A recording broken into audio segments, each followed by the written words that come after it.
Hello भाई, सभी को राम राम। आज हम अपना दूसरा चैप्टर स्टार्ट कर रहे हैं। पिछले वीडियो में जैसे मैंने आपको इंट्रोडक्शन दिया मेडिकल बिलिंग एंड कोडिंग की, अगर आपने नहीं देखा तो लिंक डिस्क्रिप्शन में डाल दूंगा मैं।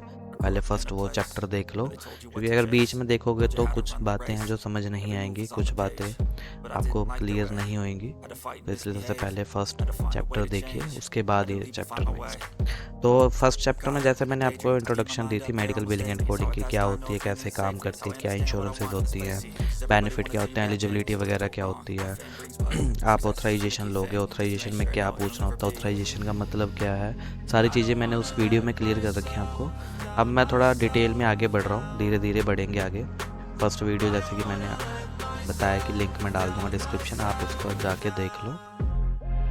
तो नेक्स्ट अब स्टार्ट कर रहे हैं कि नेक्स्ट क्या क्या सिनेरियोस होते हैं, क्या टर्म्स आपको सुनने को मिलेगी मेडिकल बिलिंग एंड कोडिंग के अंदर। तो फर्स्ट जो आपको, जब आप वेरिफिकेशन कर रहे हो या आप वेरिफिकेशन टीम में हो, तो आपको क्लेम मेलिंग एड्रेस जरूर लेना है। क्लेम मेलिंग एड्रेस ये होता है कि आपने क्लेम कहाँ भेजना है। समटाइम क्या होता है कि इंश्योरेंस का डिपार्टमेंट आपको बेनिफिट तो दे रहा है, बट वो क्लेम प्रोसेस नहीं करता। क्लेम प्रोसेस यूनिट कहीं और होगी, आपको किसी और जगह क्लेम भेजना पड़ेगा।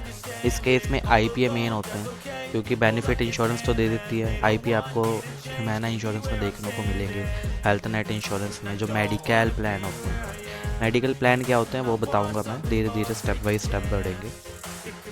ठीक है, क्लेम मेलिंग एड्रेस जरूर लेना अगर आप वेरिफिकेशन कर रहे हो। और next, timely filing limit.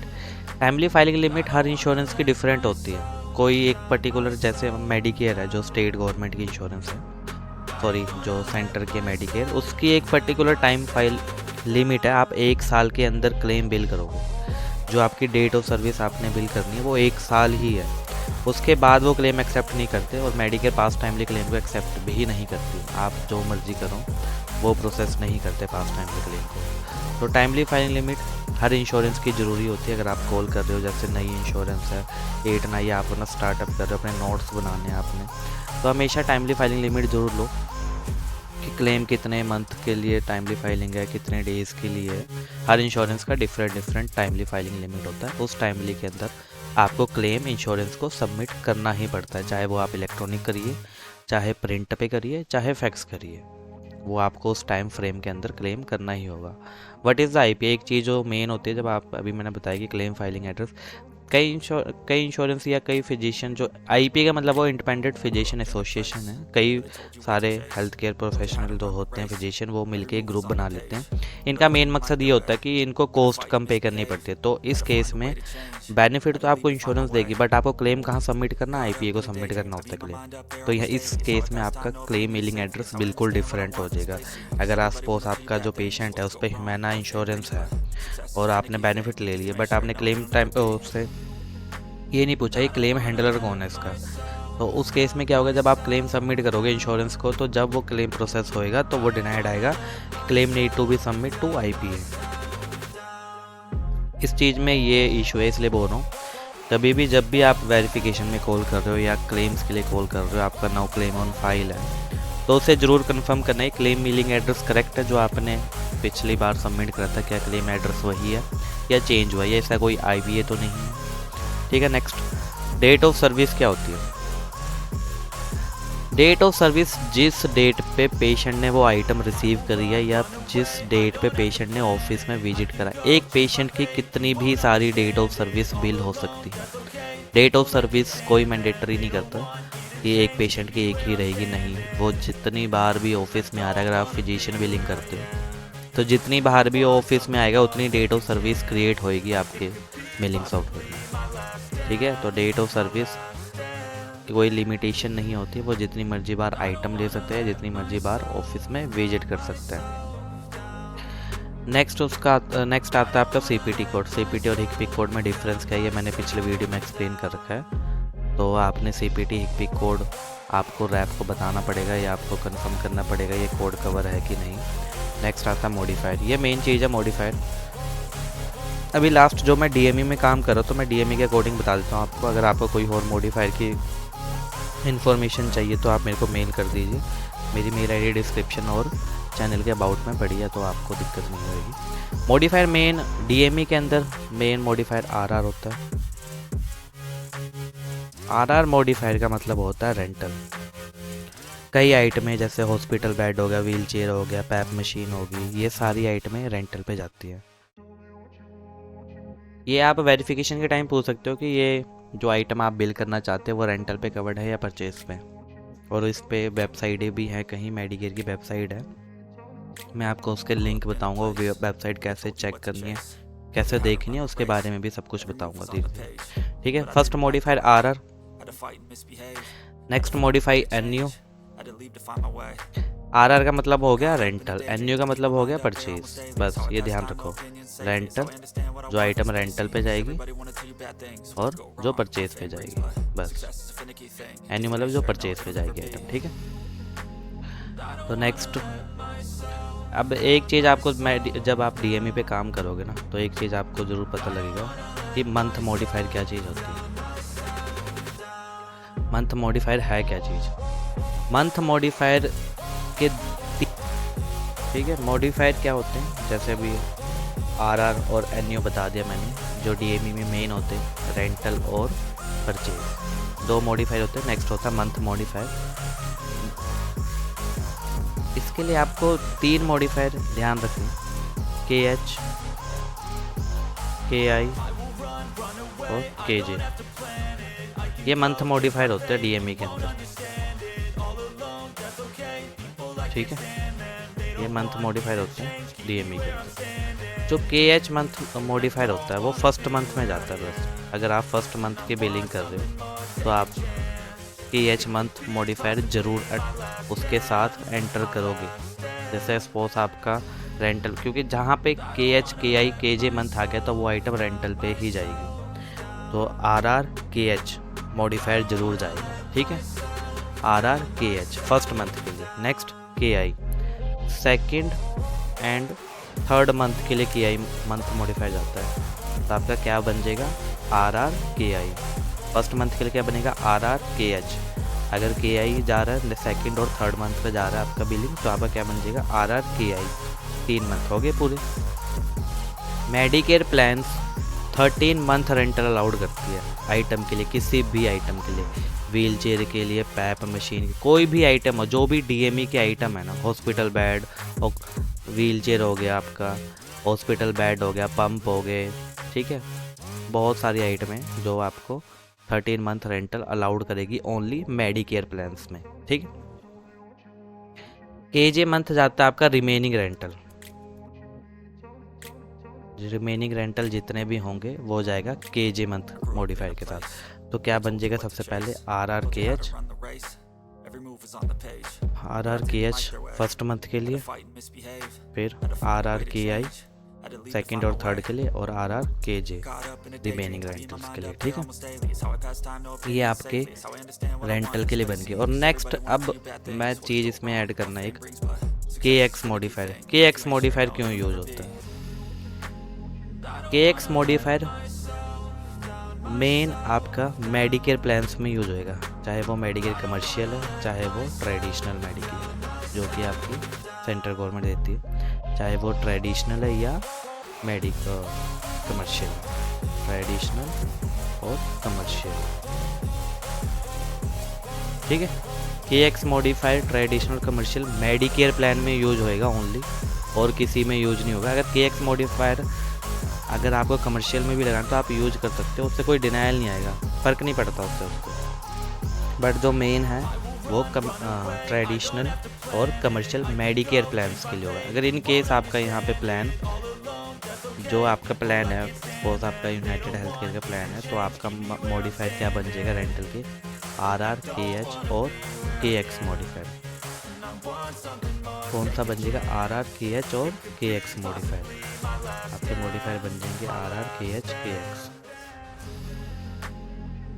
RR KH KX modifier, same as it is अगले में RR KI और KX, फिर अगले में RR KJ KX। अगर आपका मेडिकेयर प्लान है तो आपको ये 3 मॉडिफायर ध्यान रखना।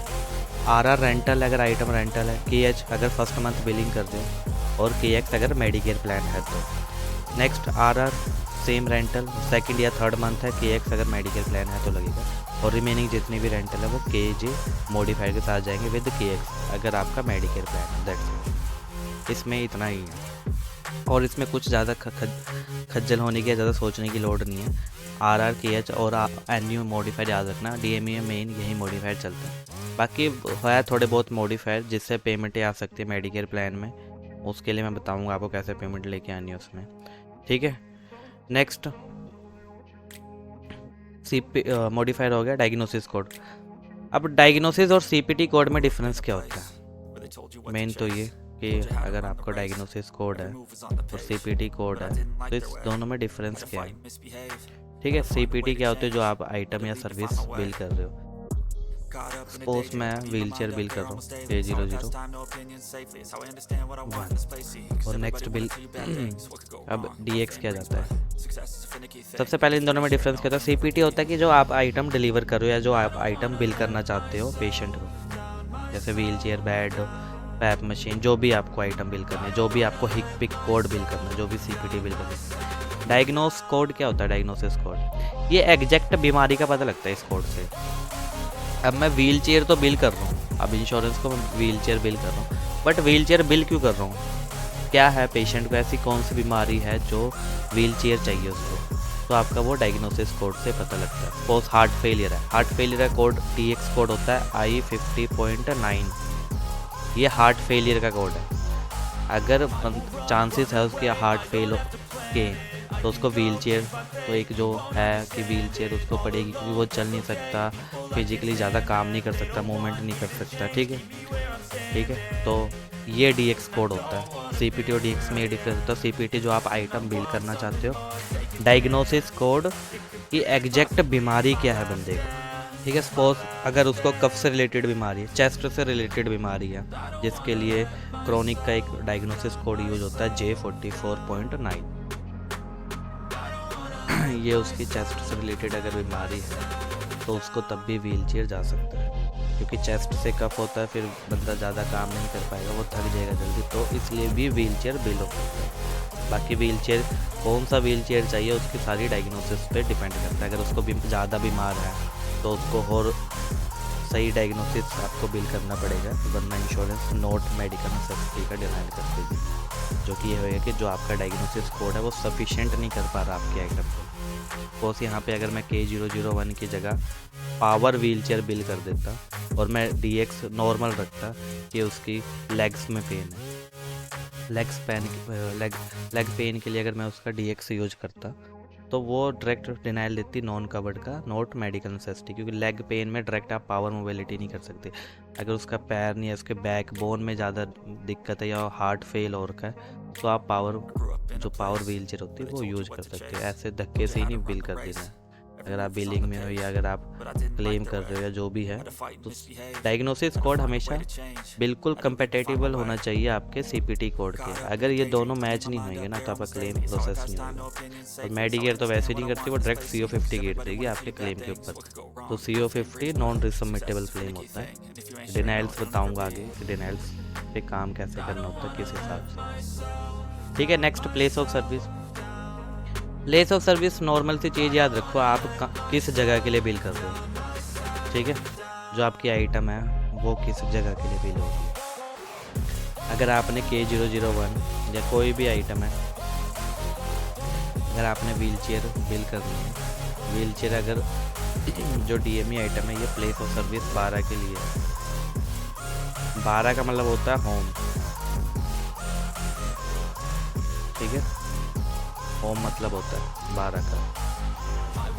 अगर आप अब जो K001 आइटम है ये मेनली 12 के लिए है, प्लेस ऑफ सर्विस मतलब घर यूज के लिए। अगर आप इसी को सर्जरी सेंटर बिल कर दोगे, इंश्योरेंस कवर करेगी? बिल्कुल भी।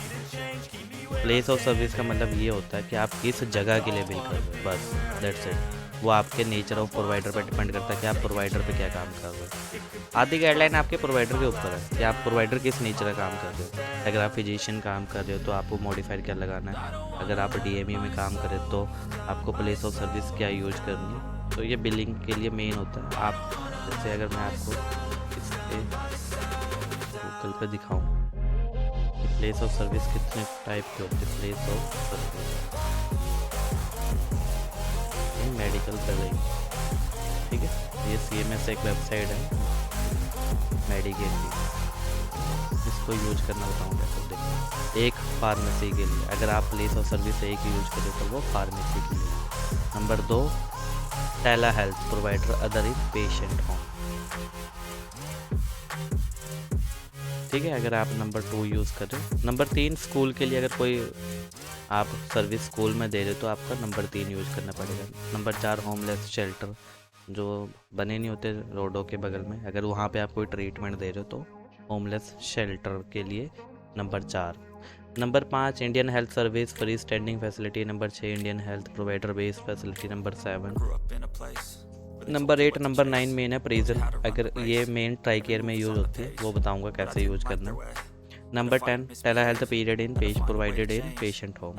टेला हेल्थ पता क्या होता है? टेला हेल्थ होता है कि जो ट्रीटमेंट फ़ोन पे या वीडियो कॉन्फ्रेंसिंग के जरिए दी जाए, उसे टेला हेल्थ बोलते हैं। ठीक है, नंबर 11, जो फिजिशियन यूज करता है। ठीक है, फिजिशियन सारे जो यूज करेंगे वो प्लेस ऑफ सर्विस 11 यूज करते हैं, क्योंकि वो अपने ऑफिस में दे रहे होते हैं ट्रीटमेंट। नंबर 12, जो पेशेंट होम है, जो अपना जो DME यूज करता है, मेन DME सप्लाई में पेशेंट 12 के लिए यूज होती है, जो कि उसका होम होता है। ऐसे बहुत सारे हैं, तो आप पढ़ सकते हो उसको अपना। ठीक है, 21 इन पेशेंट, मतलब इन पेशेंट को या हॉस्पिटल में या वो SNF में। Number 23, emergency room. Number 24, ambulatory, अगर आप कोई जैसे केन वॉकर, ये एम्बुलेटरी में भी दी जाती है सर्विस। ठीक है, सक्शन पंप भी एम्बुलेटरी में दी जाती है। तो ये जो सर्विस है ये एम्बुलेटरी सर्जिकल सेंटर के लिए होती है, तो आपको इसके लिए प्लेस ऑफ सर्विस चेंज करना पड़ेगा। रहोगे तो आप DME प्रोवाइडर ही, बट आपको प्लेस ऑफ सर्विस वहाँ चेंज करना पड़ेगा। ऐसी बहुत सारी चीज़ें हैं। ठीक है, बस मेन याद रखो कि प्लेस ऑफ सर्विस क्या है आपका, किस जगह पे बिल दिया जा रहा है, किस जगह पे आपको सर्विस दी जा रही है। बस प्लेस ऑफ सर्विस क्या है आपकी, किस जगह पे आपको ट्रीटमेंट दी जा रही है, पेशेंट को ट्रीटमेंट दी जा रही है। अगर वो घर के लिए दी जा रही है तो 12, अगर ऑफिस में दी जा रही है तो 11। नेक्स्ट है provider network status. Provider network status है क्या चीज़? प्रोवाइडर नेटवर्क, दो चीज़ें होती है, इन नेटवर्क और आउट ऑफ नेटवर्क। इन दोनों में बस एक चीज़ याद रखो, इन नेटवर्क क्या चीज़ होती है? जो प्रोवाइडर कॉन्ट्रैक्टेड में है इंश्योरेंस के साथ, जो इंश्योरेंस पे आप काम कर रहे हो, चाहे वो कमर्शियल है, मेडिकेड है और वर्कर कॉम्प है। मेडिकेयर में तो है होता नहीं, मेडिकेयर में इन और आउट ऑफ नेटवर्क दोनों कवर्ड होते हैं, उनको कुछ नहीं लेना देना आपका प्रोवाइडर इन नेटवर्क है कि नहीं, आउट ऑफ नेटवर्क है कि नहीं। बस आपका इनरोलमेंट होना चाहिए मेडिकल के साथ, वो डॉक्यूमेंटेशन होती है, क्रेडेंशियलिंग बोला जाता है उसको, तो वो बताऊँगा कैसे होना है, वो भी धीरे धीरे। बस इन नेटवर्क और आउट ऑफ नेटवर्क में इतना डिफरेंस याद रखो कि जो प्रोवाइडर इन नेटवर्क कॉन्ट्रैक्ट में है इंश्योरेंस के साथ, वो इन नेटवर्क प्रोवाइडर होते हैं। ये जब आप वेरिफिकेशन करोगे उस टाइम पूछ सकते हो कि हमारा प्रोवाइडर जो है वो इन नेटवर्क है कि आउट ऑफ नेटवर्क है। ठीक है, बस इसमें इन नेटवर्क और आउट ऑफ नेटवर्क में पेशेंट को फ़ायदा होता है, क्योंकि पेशेंट को कम पेमेंट करनी पड़ती है बस, और किस फ़ायदा नहीं होता कुछ। और आउट ऑफ नेटवर्क में पेशेंट को ज़्यादा पेमेंट पे करनी पड़ती है, जैसे डिडक्टिबल ज़्यादा लगता है, उसको कॉस्ट ज़्यादा पड़ती है आउट ऑफ नेटवर्क प्रोवाइडर में जाने के लिए। अगर पेशेंट किसी आउट ऑफ नेटवर्क प्रोवाइडर में जाता है तो उसको कॉस्ट ज़्यादा पे करनी पड़ेगी। ठीक है, इन नेटवर्क प्रोवाइडर अगर प्रोवाइडर कॉन्ट्रैक्टेड है इंश्योरेंस के साथ, और आउट ऑफ नेटवर्क में अगर प्रोवाइडर कॉन्ट्रैक्ट, अगर देसी तरीके बता दो, आपका रिश्तेदार है तो इन नेटवर्क प्रोवाइडर, जब आपका रिश्तेदार नहीं है तो आउट ऑफ नेटवर्क प्रोवाइडर। बस ठीक है, जिसको आप जानते हो वो इन नेटवर्क, जिसको नहीं जानते out of network with insurance, ये ध्यान रखना बस। नेक्स्ट आपका आ गया insurance plans. Insurance plan type कितने होते हैं? जो नॉर्मल होते हैं वो PPO, EPO, HMO और स्टैंडर्ड PPO। बस PPO का मतलब होता है प्रेफर्ड प्रोवाइडर ऑर्गेनाइजेशन, ये प्लान टाइप है। PPO मतलब इसमें इन नेटवर्क और आउट ऑफ नेटवर्क दोनों बेनिफिट होते हैं। अगर आप जैसे आपने इंश्योरेंस को कॉल करी, आपने पूछा कि what type of this patient plan है, अगर वो कह रही है PPO, तो फिर तो आपको फ़र्क ही नहीं आएगा प्रोवाइडर इन नेटवर्क है या आउट ऑफ नेटवर्क है। बस आपने अपने नोट्स में लिखना है कि प्रोवाइडर इन नेटवर्क और आउट ऑफ नेटवर्क है, उसको वापस जो टास्क बनता है आपका, या जो भी आपका भी एस्केलेट करना है या टास्क बनाना है, जो भी आपका वर्क फॉर्मेट है वो। PPO में दोनों टाइप के बेनिफिट होते हैं। EPO में एक्सक्लूडेड प्रोवाइडर ऑर्गेनाइजेशन, ये इसकी फुल फॉर्म होती है। तो EPO में आउट ऑफ नेटवर्क के बेनिफिट नहीं होते। EPO में भी दो प्लान के टाइप होते हैं। ठीक है, एक में फुली रेस्पिरेटरी, एक एक फुली होता है, एक नॉर्मल ईपीओ होता है। ईपीओ भी सेम है, एक्सक्लूडेड प्रोवाइडर ऑर्गेनाइजेशन। इसके अंदर आपके आउट ऑफ नेटवर्क के बेनिफिट नहीं होते, ओनली इन नेटवर्क के बेनिफिट होते हैं। Next HMO, health maintenance organisation. इसमें भी आपके आउट ऑफ नेटवर्क के बेनिफिट नहीं होते, इन नेटवर्क के बेनिफिट होते हैं। और स्टैंडर्ड पीपीओ, स्टैंडर्ड पीपीओ में आपके आउट ऑफ नेटवर्क के बेनिफिट नहीं होते, ओनली इन नेटवर्क के बेनिफिट होते हैं स्टैंडर्ड पीपीओ में। ये आपको ज़्यादातर बीसीबीएस जब आप इंश्योरेंस करोगे तो वहाँ पे आपको देखने को मिलेंगे ऐसे प्लान। बीसीबीएस में मोस्टली आती हैं ये प्लान और किसी में नहीं। ठीक है, ये आपके जो मेन चीज़ें थी ये मैंने क्लियर कर दी आपको, कि जो आपको बेसिक स्टार्ट करने के लिए चाहिए क्लेम्स को, या क्लेम्स रीड करने के लिए आप बिलिंग स्टार्ट कर रहे हो, आपको पता होना चाहिए कि अगर आप एआर पे काम कर रहे हो तो ये चीज़ें क्या होती हैं। अगर आप वेरिफिकेशन टीम में काम कर रहे हो तो आपको पता होना चाहिए कि डेट ऑफ सर्विस वगैरह क्या होती है, डायग्नोसिस कोड क्या होता है, उनका मतलब क्या होता है। डायग्नोसिस कोड जो मैंने बताया कि डायरेक्ट बीमारी का पता लगता है उस डीएक्स से कि कौन सी बीमारी है पेशेंट को। सीपीटी कौन सी आइटम डिलीवर हो रही है, बस दैट्स इट। दोनों का मैच होना ज़रूरी है, वरना अगर मैच नहीं हुआ तो क्लेम डिनाइड हो जाएगा, ये ध्यान रखना अपना। अगर आप व्हीलचेयर बिल कर रहे हो और आप डीएक्स कोड डाल रहे हो आँख का, तो कहाँ से मैच हो जाएगा वो। ठीक है, तो ये चीज़ ज़रूर ध्यान रखना।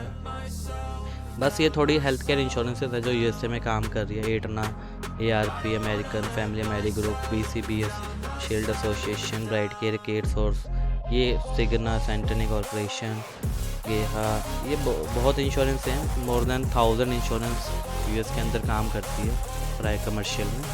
ठीक है, नेक्स्ट वर्कर कॉम्प है, या कुछ वर्कर कॉम्प इंश्योरेंस लिखे हैं। Accident fund insurance company of America, American international group, M trust, Eric guard insurance, the Hartford, Liberty Mutual. इन सब के काम करने का तरीका अलग अलग है, किसी का सेम तरीका नहीं होता, हर इंश्योरेंस की अपनी गाइडलाइन होती है। बस जो किसी को अगर फॉलो करती है तो सेम उसी गाइडलाइन फॉलो करती है, और कुछ नहीं। ठीक है, प्लान टाइप में मैं एक चीज़ और बता देता हूँ, एक चीज़ मैंने इसमें मिस कर दी। सेकेंडरी इंश्योरेंस कैसे काम करती है।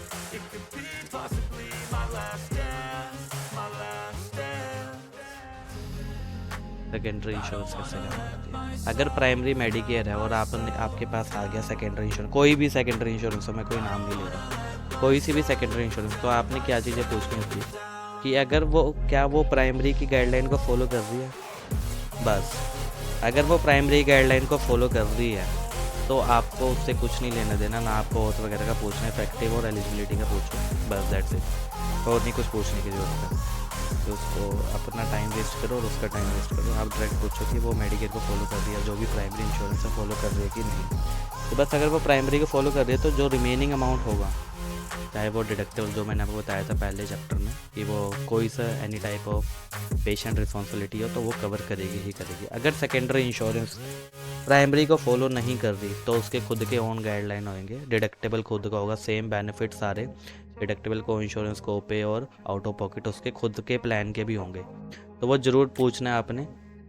अगर सेकेंडरी वेरीफाई करे तो क्या होगा, जब प्राइमरी प्रोसेस करेगी, लगाएगी इंश्योरेंस कुछ डिडक्टिबल या कुछ को इंश्योरेंस पेशेंट के ऊपर, तो जब आप सेकेंडरी को क्लेम भेजोगे तो सेकेंडरी इंश्योरेंस भी डिडक्टिबल को इंश्योरेंस लगा देगी पेशेंट के ऊपर।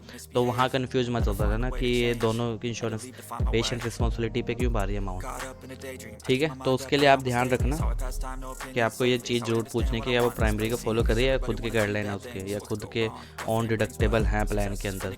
बस अगर है तो आपने कमेंट में अपना लिख के टास्क बैक करना है, या जो भी आप क्लाइंट को ईमेल करते हो जो भी।